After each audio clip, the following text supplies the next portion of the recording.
All right. It is 1 o'clock Central Time. So we're going to get kicked off and get started here. Uh, and Susan, I'm assuming that you can hear me. So, okay, I great stuff. can, loud and clear, Marlin. Yep, it's good to Okay, see you today. okay, good deal. Good to see you too.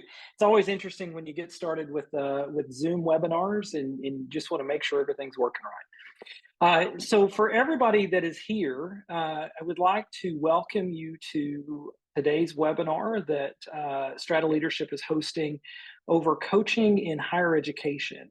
And this is a webinar we're doing for International Coaching Week through the International Coach Federation.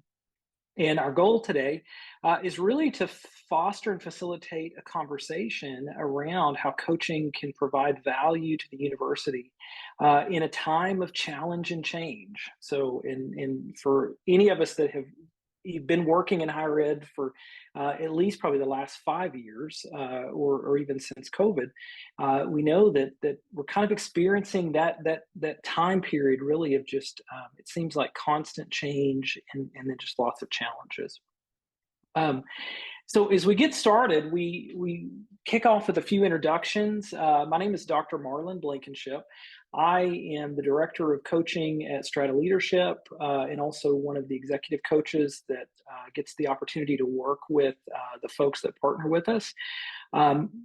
Just a real short background for me. I have been a coach for about the last 10 years. Did my initial coach training at UT Dallas.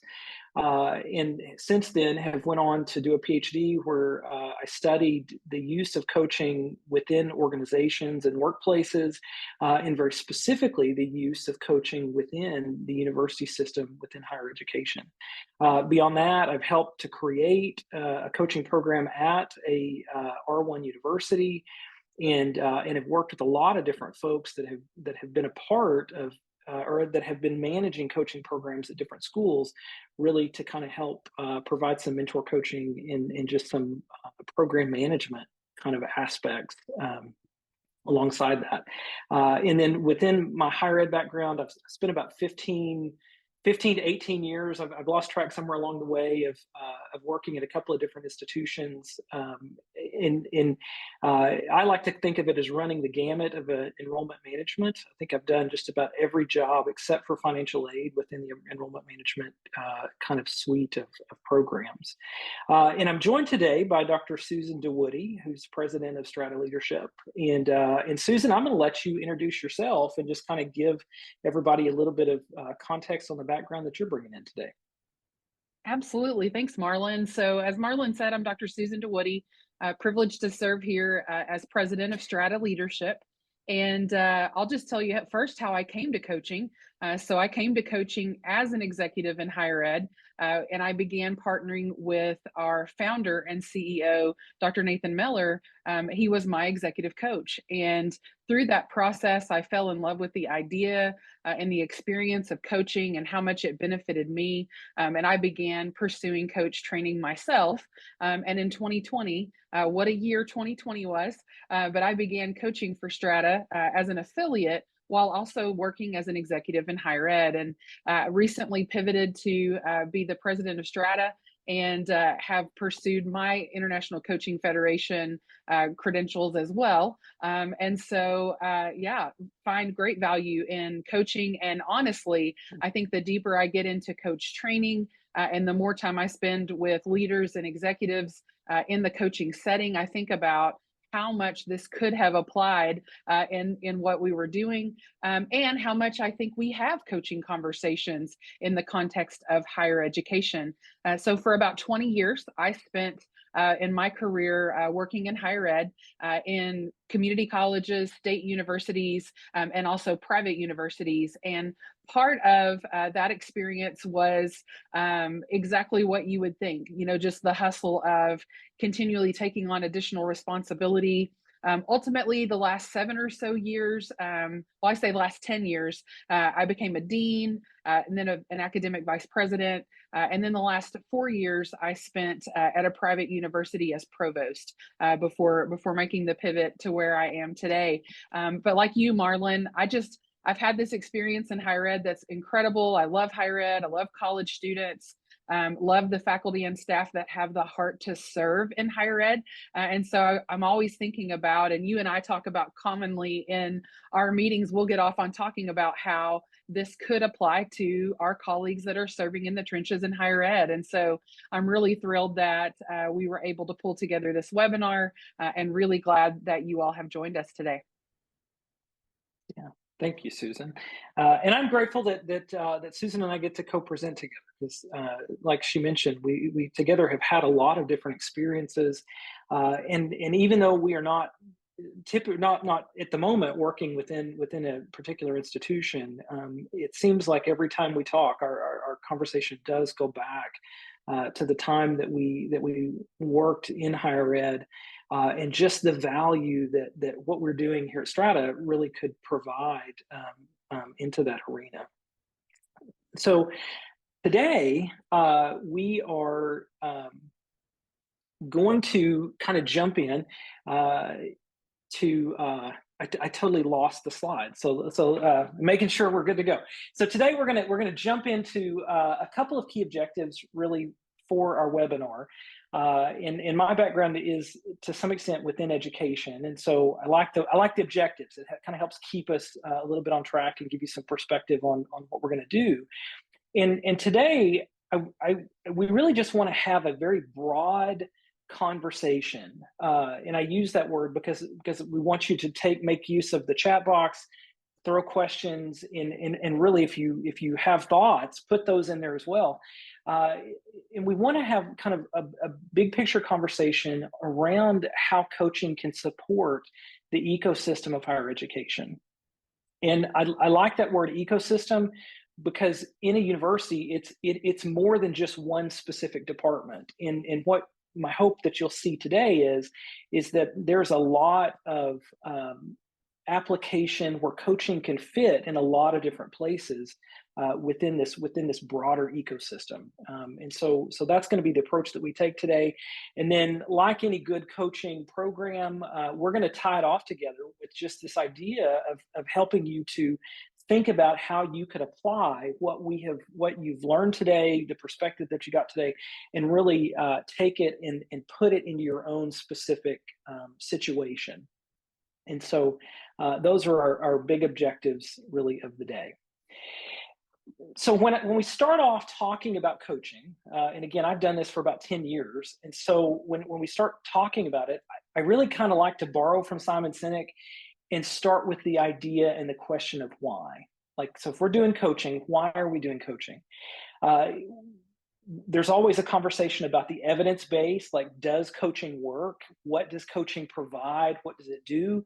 And what you see here on your screen is results of multiple studies that have been conducted all across the United States and the world in educational context about the value of what coaching brings. And so typically when you think about coaching, you always think about performance. And so, that's always, where we always start. How do we help employees do better? How do we help students do better, make higher grades, be more productive?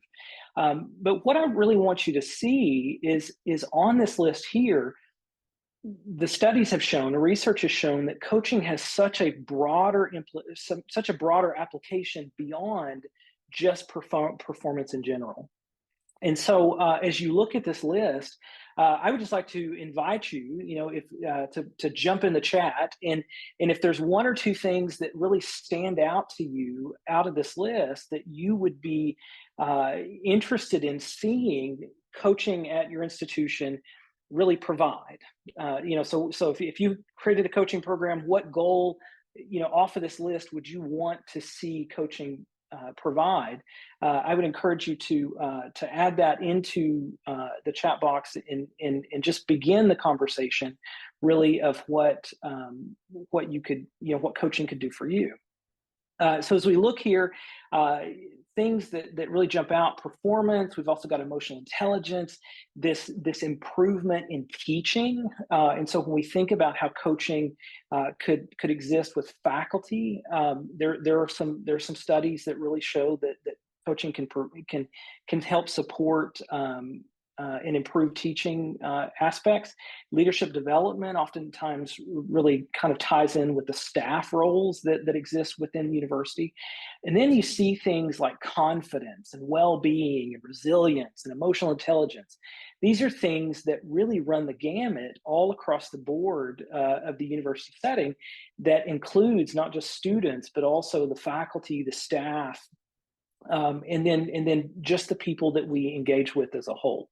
So we always like to start with why, and here is some of the things that again are evidence-based aspects that the research tells us that coaching can provide.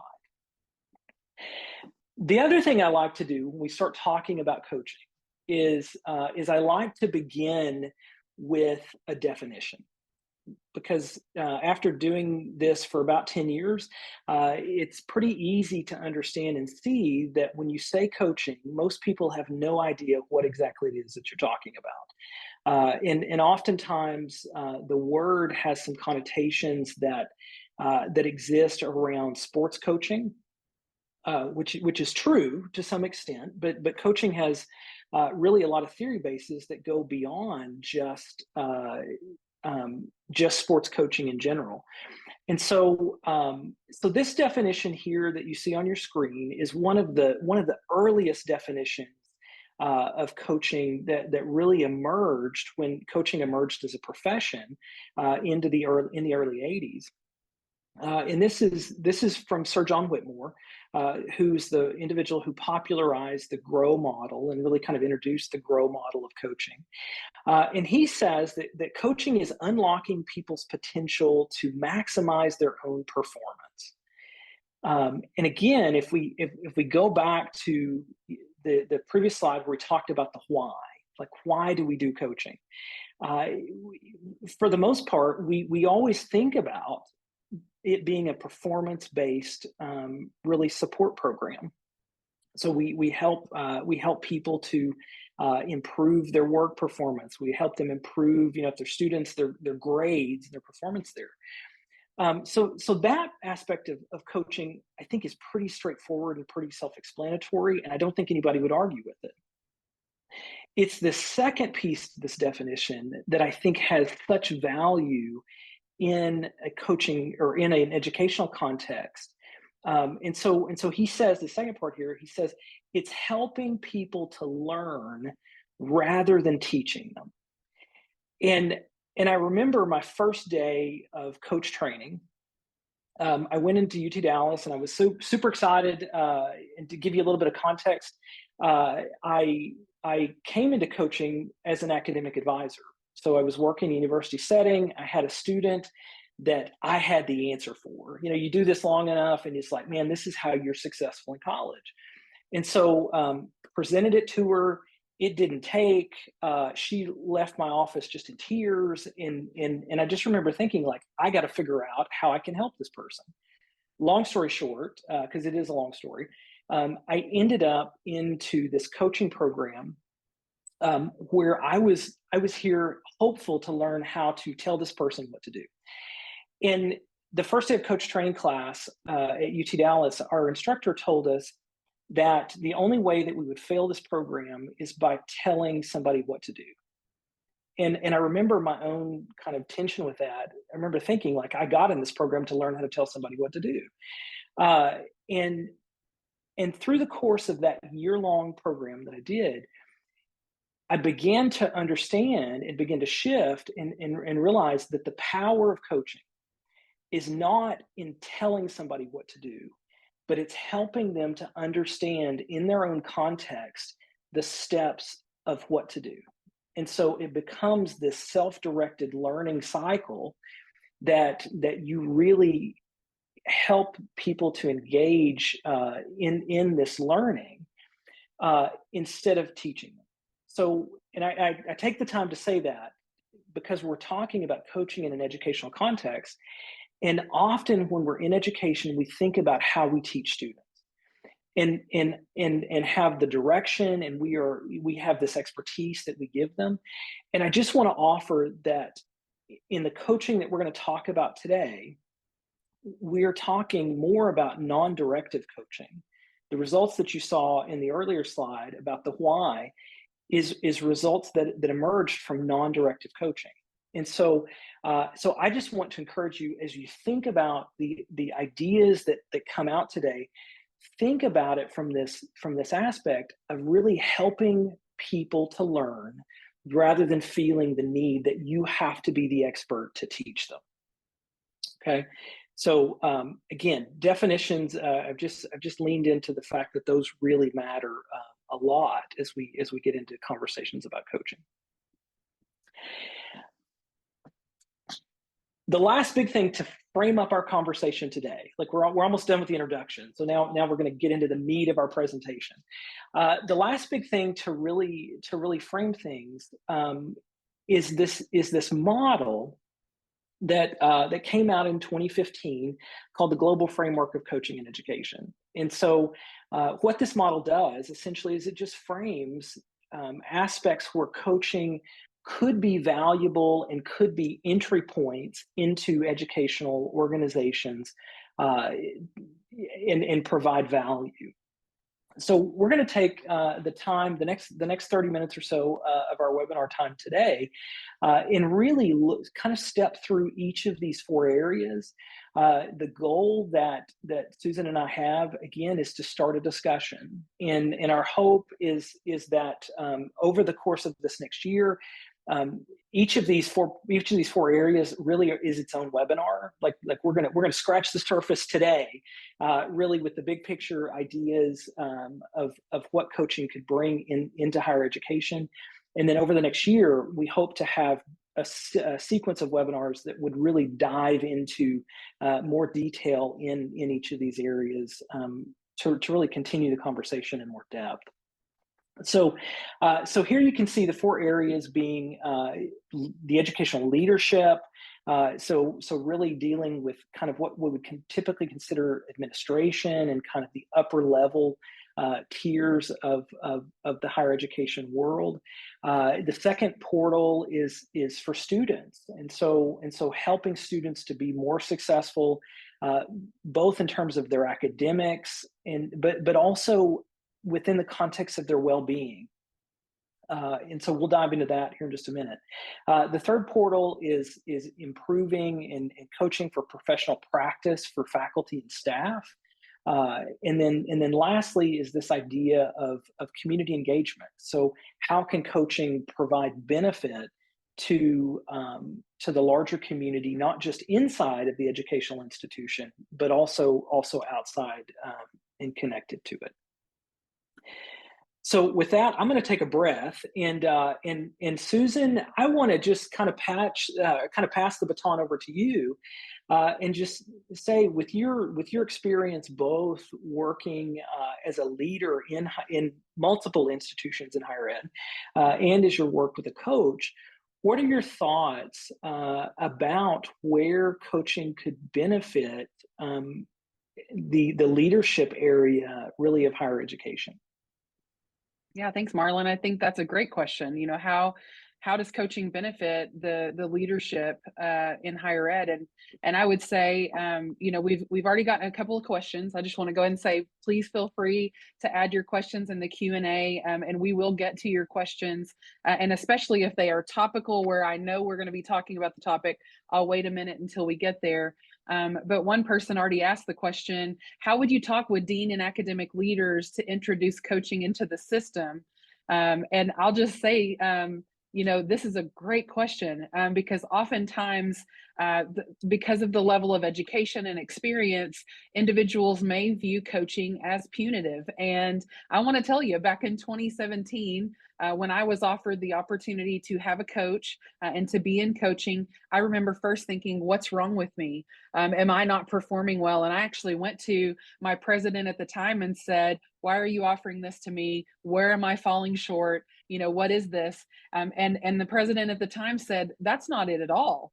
You know, this is how, you know, I view coaching, and this is what I think. And I think people who are high performers should have a coach because you need someone to walk alongside you. The other thing that maybe that president at the time wasn't saying is that he knew that for me as a female leader, it was going to be lonely. at where I was and being on cabinet and all of those sorts of things. And so that individual had some incredible foresight to introduce me to coaching at that point. And so once I kind of dipped my toe in the water, I realized, hey, I'm a learner. This really is for me. And so what I would say is maybe, helping your deans, your chairs, the individuals that you're working with, to be able to see that this is not punitive. It's actually a reward. At Strata, the way we look at it, we actually send you a letter of congratulations when you're assigned a coach, because we see that as taking the next step in your leadership journey. We also see that as an opportunity for you to accelerate your growth.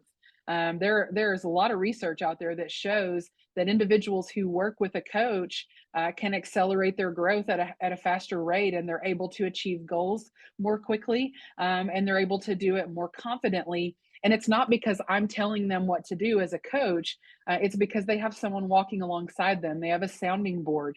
They have a partner to be thinking through things. And so I would just tell you all in higher ed, I would just encourage you to try to consider coaching for yourselves. I think the coaching culture can begin at the top, actually, where, if they start to see the president and vice presidents receiving coaching and they talk about their coaching or their time with their coach openly with their teams, then the teams begin to go, oh, well, my leader has a coach, so coaching must be something that's not only accepted in this culture, it's actually encouraged. The other thing I would say to you, as someone who's benefited greatly from group coaching, don't be afraid to get into a team or group coaching situation.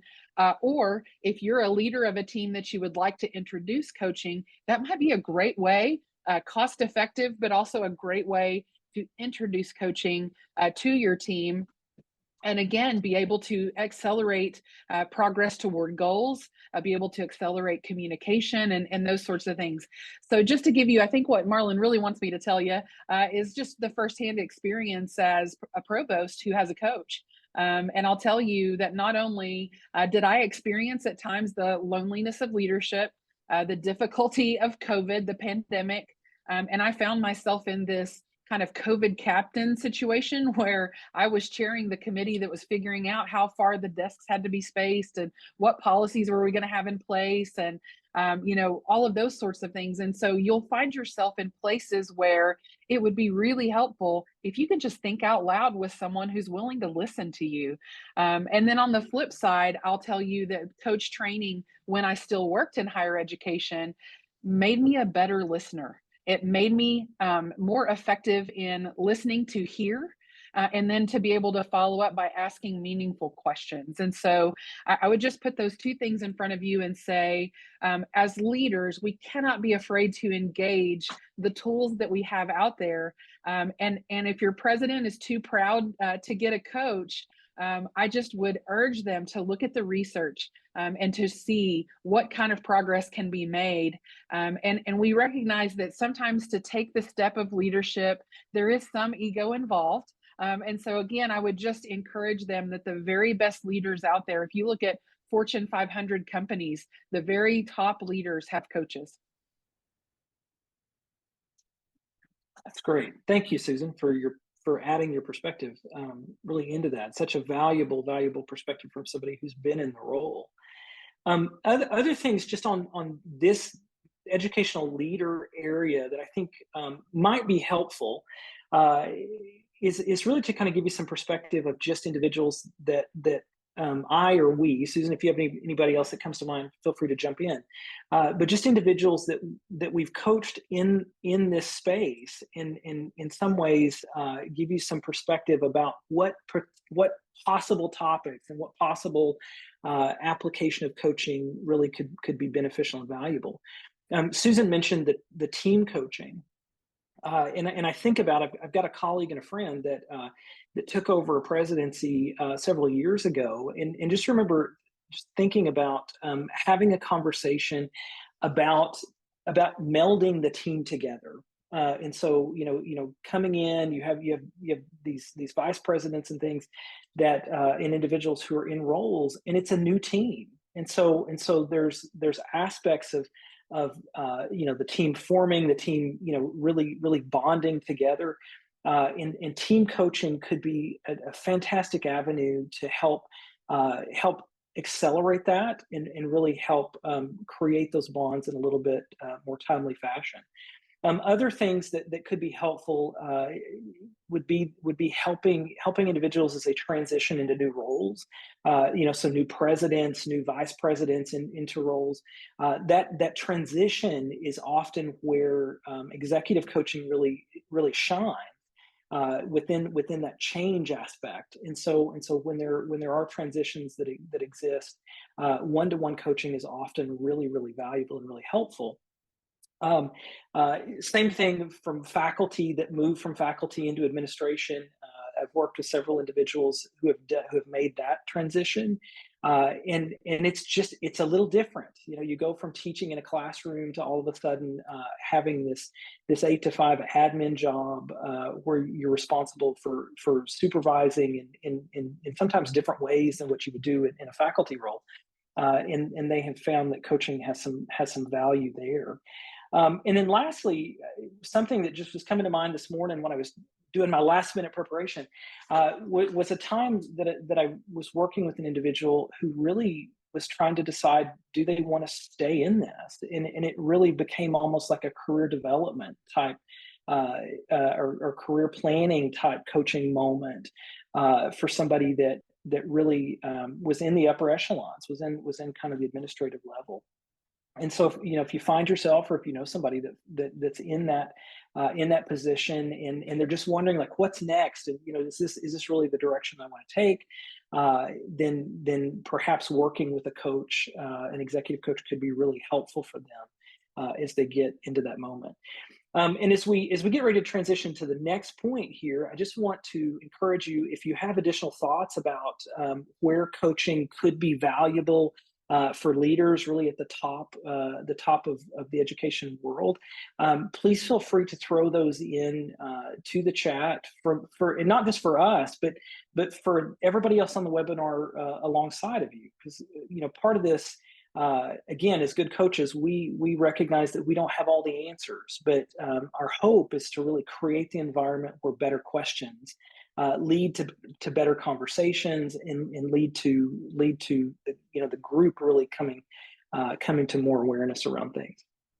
So we encourage you to do that. So the next entry point of coaching within higher education is for students, and so here you see this portal for student success and well-being. If you go back into some of the research, the early research of coaching, you'll stumble on one of the large 1,000+ paper publication people who started out coaching students for better grades, for better study habits. And so way back in the early 90s, like you'll see this emerged, and it has steadily grown over the last 20 years as an application of coaching within adolescents and within younger folks. So a couple of things, just really practical, super tactical level aspects. You often see in higher ed kind of 3 different areas where coaching for students exist. There's coaching that comes from the academic advising aspect, where you'll have advisors who really lean into kind of appreciative inquiry type, appreciative advising type roles that engage with some coaching within their role. There's a second type that you see that comes out of the student success world and tutoring and supplemental instruction, where there is some engagement in using coaching skills and some of the coaching models to really help students to ask better questions, really within how they approach their academics. And then there's a third kind of area that really engages students from coaching as a profession. And so there's a pretty recent organization that has that has popped up in the last several years that takes that approach. And so just know when we talk about student success, right now there's three different conversations about what that looks like in higher ed, depending on which area that you enter into. For me, the important thing out of that is to really engage with this idea that, again, we go back to the definition of coaching. It's helping students to learn rather than teaching them. And when we consider that, we think about advising, which has a role of which has a goal of enrolling students in classes, but then also helping them a little bit beyond that. Tutoring has a goal of helping students do better in their classes, but it has some aspects beyond that as well. And then this third pocket of coaching within higher ed, just student coaching within higher ed, has a goal of holistic success that includes both improvement in the classroom, but also improvement in a very professional kind of way. So there's a lot of different aspects there. The other thing to really note is that if you look at the research that's coming out of what's going on with coaching students, you see that it's not just about performance, but and this wasn't intentional, like just surprisingly, the research really found that providing this non-directive coaching for students had a really dynamic impact in their overall well-being. And so that's connected with the ideas of positive psychology.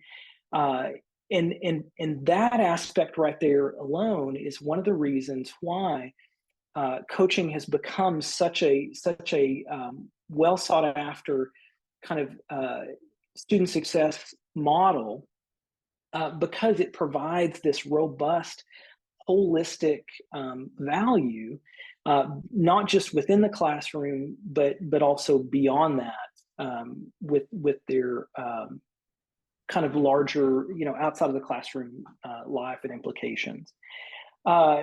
Things that are typical comments within or typical topics within coaching for students, often things like balancing priorities, how to decide what major you want to do, or which career path that you're on.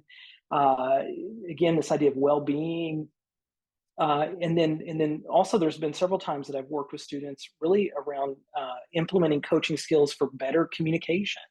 And so when you have students come in, we always want them to get connected. We want them to be a part of really larger communities and get engaged. And so part of doing that is helping them to develop the communication skills to really be more effective. And coaching, it provides ways to do that. Susan, Marlin, anything else? yeah. Yeah, jump I in. would love to add a couple of things. So we've got some questions coming in. I want to make one point of clarification.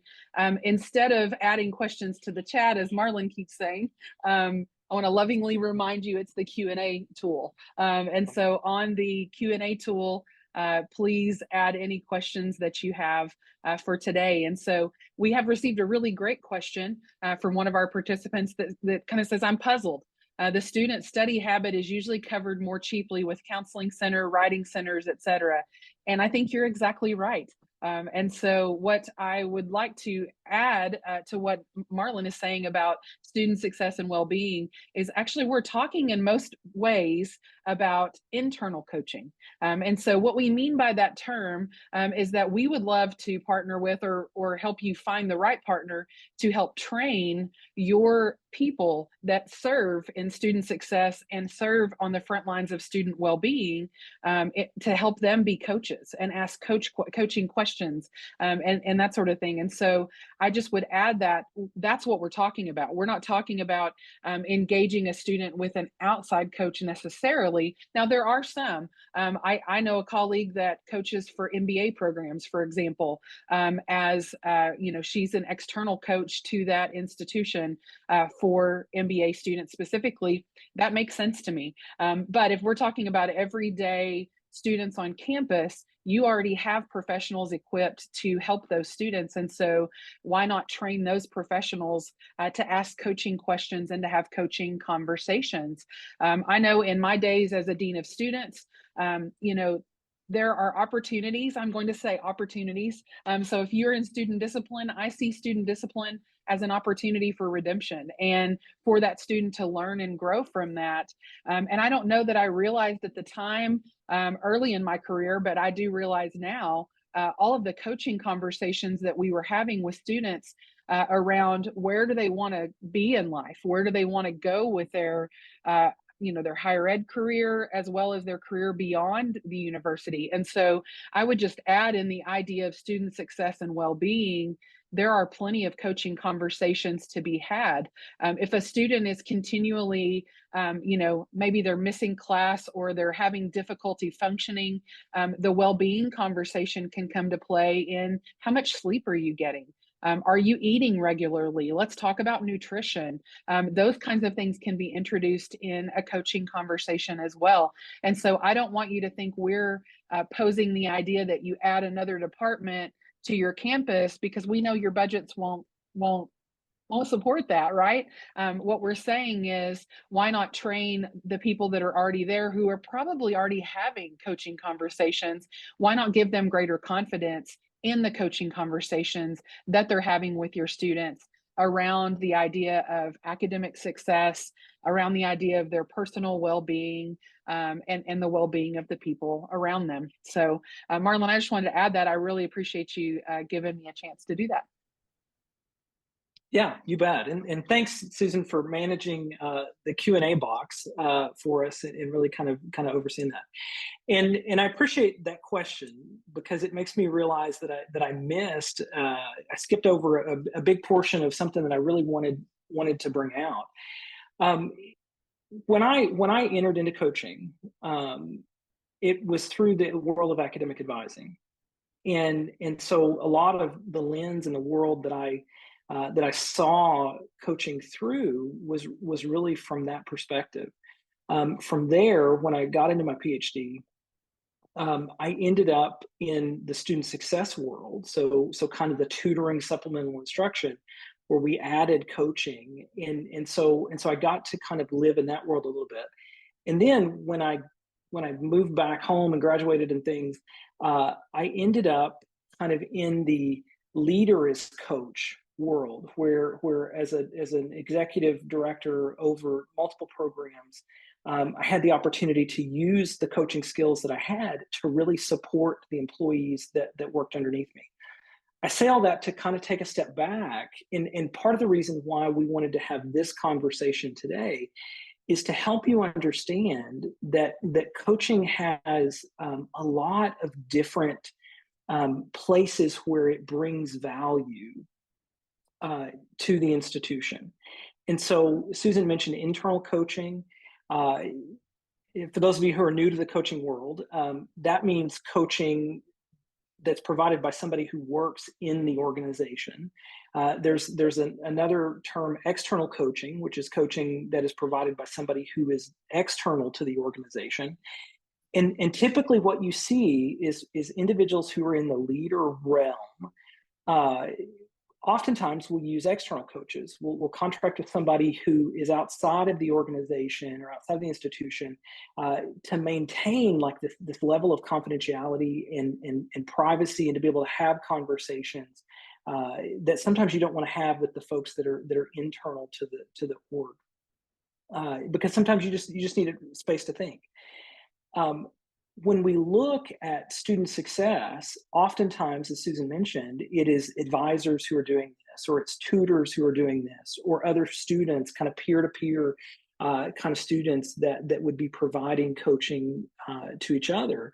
And it runs the gamut. Certainly there's coaching for students for first-year programs, really to try to improve retention.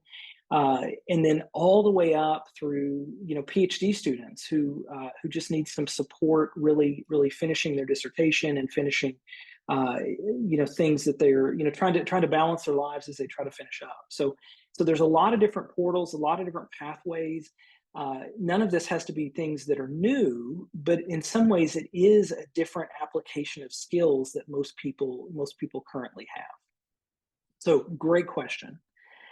Um, Moving into the third entry point for coaching in education, it's this entry point of professional practice for both faculty and staff. And Susan, I want to turn it back to you and just kind of pick up your thoughts again from your perspectives.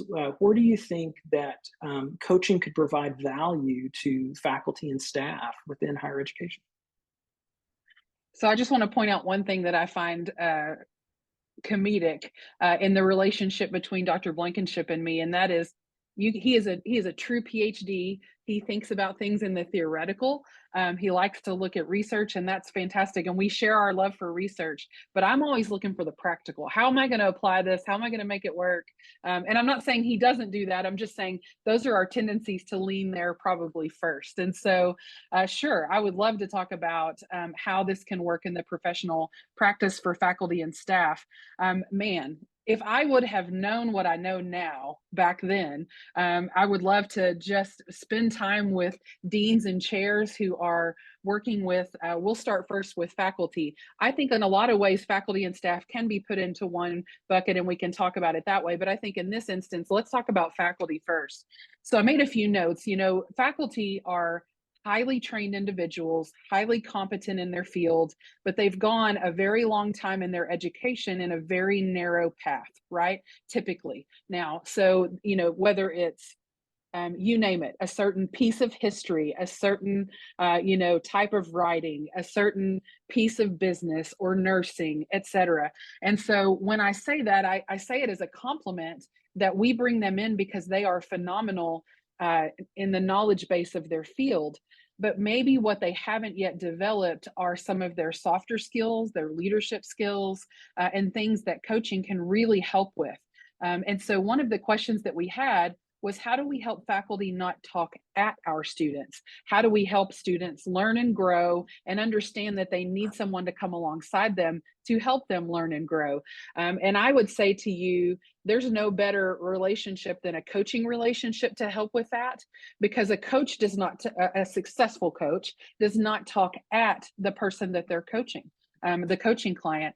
Instead, they're walking alongside them, helping them to learn and grow. And so I think mirroring that type of relationship and showing a faculty member, what are some ways that we can approach education that will help you to, one, be more approachable, but also to think of your student as a whole person and not just a brain where we're putting in information, which that happens at times.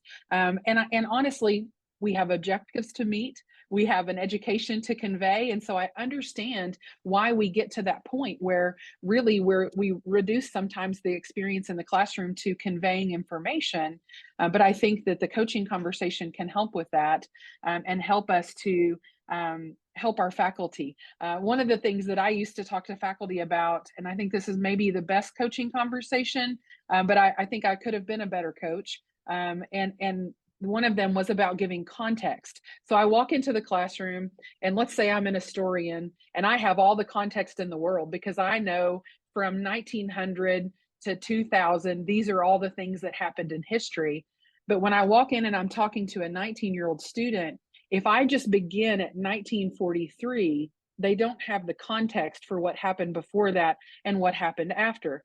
And so if I'm responsible for that knowledge, it's really important to give context. And so when I'm giving examples or I'm sharing information, context matters. And so that's one thing that I thought about when it came to faculty. Sometimes we miss the point of context and really helping a student learn as a whole person rather than an objective to succeed in a classroom. And so that piece can be really important. A lot of faculty will go through promotion, whether or not your institution has tenure. Tenure can be similar to the concept of promotion, but going through promotion can be something where it can feel a bit lonely. You may be the only person in your division or department at that point in your career where you need to progress in that way. Some institutions are more supportive than others, but coaching could happen there. And so having someone, who has gone through that process be able to come alongside that person and not necessarily mentor them as much as just ask the right questions, and be able to help them from an internal coaching perspective think through next steps and think through how to get where they're going. It takes, when you're going through something like that, there are so many inputs and things that a faculty member has to do in order to reach, whether it's community involvement or research, whatever it is, those are inputs that come along the way that are measured as an outcome at the end. And so to have someone walking alongside you in that process could be really helpful. And then when I think about staff, I have a huge heart for staff, by the way, have worked alongside some of the very best staff in higher education, I believe. And those folks tend to have a very big heart for students. And they also have spent significant investment of time and resources to be trained to be excellent at what they specifically do for students and how they serve students. And so wouldn't it be wonderful for them to feel supported in that? Because sometimes on campuses, you can only afford to have one or maybe two people in a particular department and from a staff perspective. And so it can feel lonely. They may be the only person on the campus that does what they do. And so having someone that walks alongside them on a regular basis can be incredibly impactful. Having them to consider what blind spots might be there for them. I know as a leader myself, I have blind spots. And so having someone that's walking alongside me and is willing to say to me, have you considered this? Or what about this? Not so much as a directive question, but as a directed question to me, because they know where my strengths are because they've spent time with me. And so there's an opportunity to do that. And so I can't underline it enough to say, in this day and age, 2024, our budgets are leaner in all aspects, right? But definitely leaner in higher ed. And we understand that.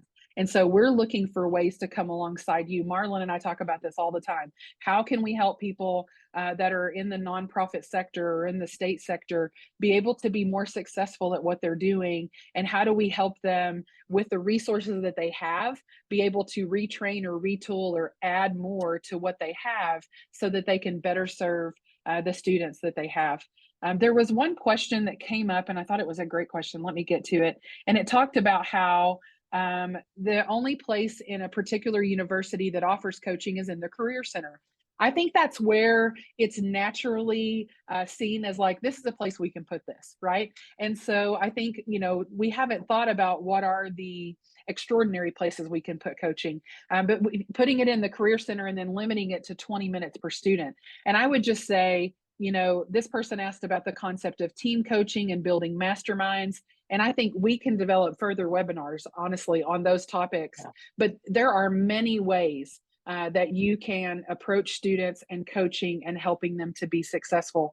Same thing with faculty and staff, but it takes an understanding of who they are, what challenges they face, so that you can come alongside them and be helpful. And so, Marlin, I know we're getting short on time, and so I want to pass it back to you for community engagement. But I think, if you can't tell, we're very passionate about what coaching can do and very passionate about thinking about our friends in higher ed. Yes, absolutely. Thank you, Susan, for that. That's excellent insights there. In this last little bit here, community engagement is a bit of a newer concept about bringing coaching in.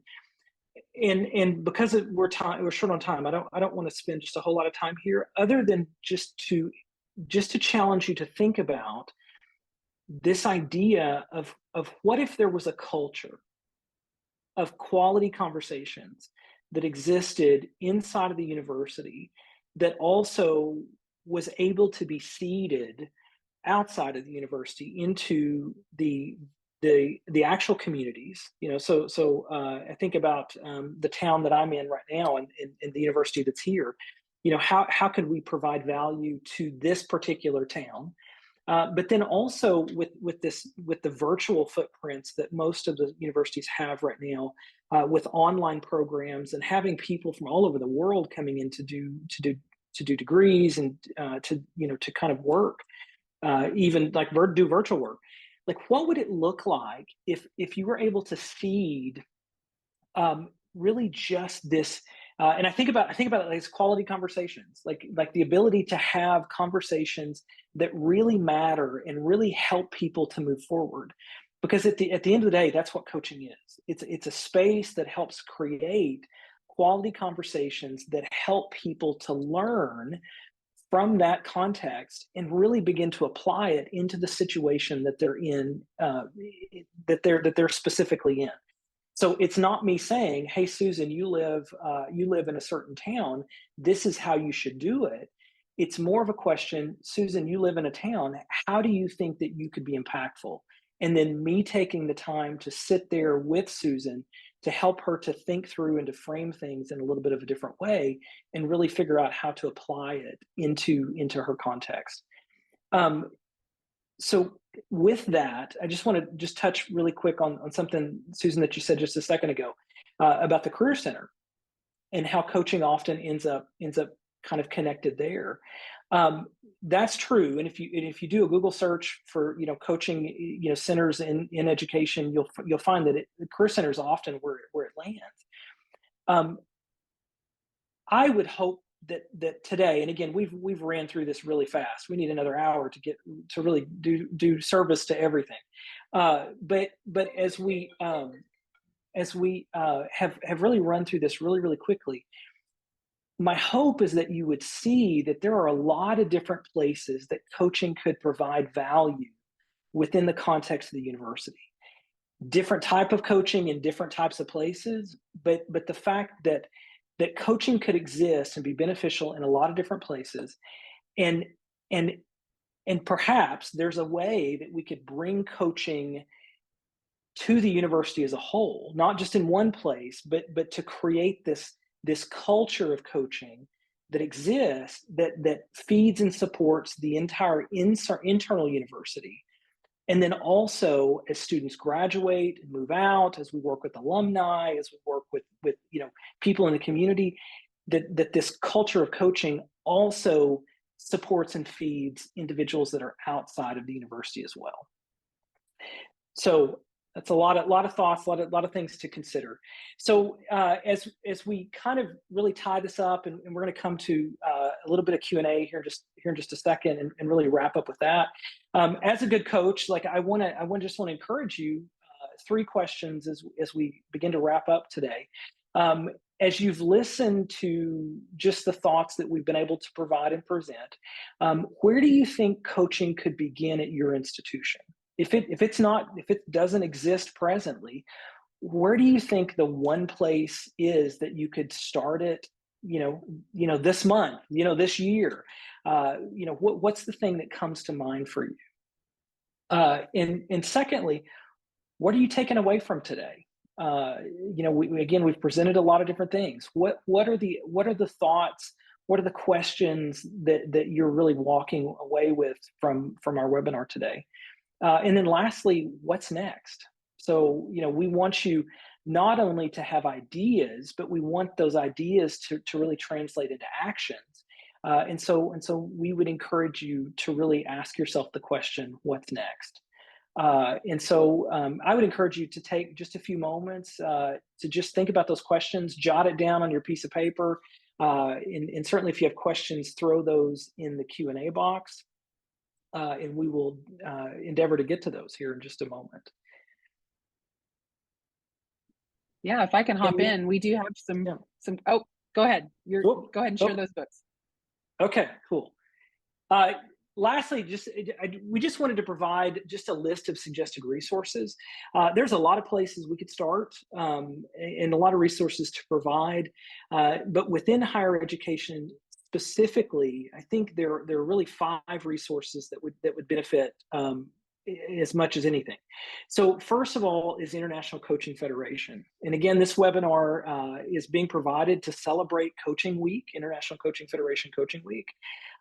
So within the Coach Federation, you can find coach training programs, a list of those, which Strata offers two different coach training avenues for those who are interested in becoming a coach or learning coaching skills. If you're looking for a coach to work with yourself, or to really perhaps provide mentoring, and maybe even support to create and construct a coaching program at your institution, there are links within the International Coaching Federation to find individuals who are trained and certified in coaching. And again, Strata employs many individuals as well to do that. And then lastly, there are 4 books down on the bottom, and again, there's a multitude of books that we could have chosen. But if you're new coming into coaching, the Introduction to Coaching Skills book on the left is, to Susan's point, the most practical and helpful coach training skills book that I've come across, and it even has video examples that you can look at and just think about with coaching. Instructional coaching, I think, would be incredibly valuable for faculty in thinking about how to perhaps build and improve on instruction. And again, especially when we think about the move to online, it's a different way of teaching, and so being able to really have some support there is helpful. And the instructional coaching paradigm and perspective is really valuable there. Appreciative coaching really pairs really well with the appreciative advising approach, and so for academic advising folks, I think that's a really good way to be supportive there. And then lastly, the Coaching Psychology Manual is actually a health and wellness coach training tool. But when we think about really how to support the well-being of students, which has an impact on their performance in the classroom, there are some really practical and very, very specific methodologies that exist in the Coaching Psychology Manual that has direct application to working with students in the university. And so I would highly recommend that as a reference source to really look at. As we come to the last little bit of our presentation today, here's the contact information for Susan and I, and I'm about to switch it over to Susan to take questions. But as you go along throughout your day, I would encourage you to take a picture of this slide or screenshot the slide here. And if you have questions, if you have comments or thoughts, I would encourage you to reach out to Susan and I, really to share those questions, to share those thoughts. We would very much appreciate that, because we do want to provide an incredible amount of resource to our friends and colleagues in higher education. And so please reach out to us with any thoughts that you have. Susan, I'm going to pitch it to you to kind of throw out any questions that we've got, and then we'll wrap it up.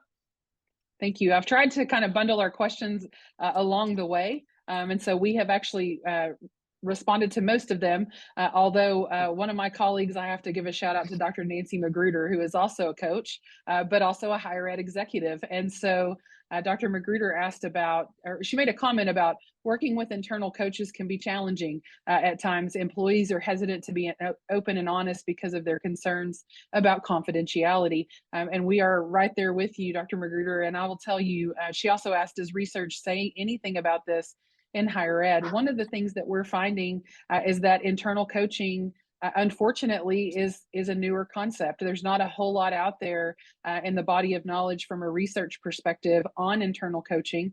And so this is something that I think this conversation we're at the forefront, honestly, with this conversation and this thinking. We share your concern about employees not knowing if they can share openly and not knowing where a place is safe. And we certainly want to encourage trust and psychological safety in the workplace. And so we are right there with you. I know Marlin has partnered at least with one agency recently in helping to build out their internal coaching program. And so, we understand this as a concern, and we're working on the forefront too to help alleviate those concerns and create those safe places of trust where people can have internal coaching, and it can be something that is successful in the workplace. Yeah. So I Yeah. really think, Marlon, that I think that's the last really question that we have. I did have a few of you reach out to connect offline. And so I do want to just wrap this time up today. I know we're right at the top of the hour, and just encourage you to reach out to Marlon and me if you would like to discuss further something that you heard today, or ask us perspective, or ask where did that, you made this comment, where did that research come from? There's nothing more than we like to geek out about the topics of leadership and coaching. And so feel free to reach out to us. We want to be a resource to you. Marlon? Absolutely. Thank you all for joining us today. And again, just reiterate, we want to keep the conversation going. So please reach out to us via email. You can also connect with us on LinkedIn. And we look forward to hopefully you joining us at the next webinar we have later in the year. Thank you all. Thank you.